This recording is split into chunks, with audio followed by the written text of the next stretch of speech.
ఇంకెప్పుడు ఇలా వేలెత్తి చూపించడానికి ప్రయత్నం చేయకు.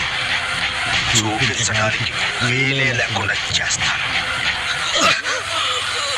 దేనిగా నీ పౌరుషం? మీరే పెద్ద హీరోలు అనుకుంటారా? లేకపోతే శత్రుల మీద దాడి చేసిన హీరోలు అనుకుంటారా? ఏమనుకుంటారా? ఏం సాధించారా? ఈ ఎవరి వాడుకున్న ఒకే ఒక జీవనాధారం నాశనం చేశారు. ఆయన భార్య బిడ్డల పద్ధతులు నాశనం చేశారు. పాపం పైకి నానా కష్టాలు పడి డబ్బు కూడబెట్టి ఈ క్యాంటీన్ పెట్టింది ఎవరి కోసం? మీకోసం, మీకోసం, మీకోసం, మనందరి కోసం.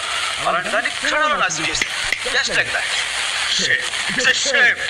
మిమ్మల్ని కన్నందుకు మీ అమ్మ నాన్న సిగ్గుపడాలి. మీరు తోటి స్టూడెంట్స్ అయినందుకు మీరంతా సిగ్గుపడాలి. టోటల్ కాలేజ్ అంతా సిగ్గుపడాలి. You should be ashamed of yourselves. Out. Get out of my sight. Useless burgers.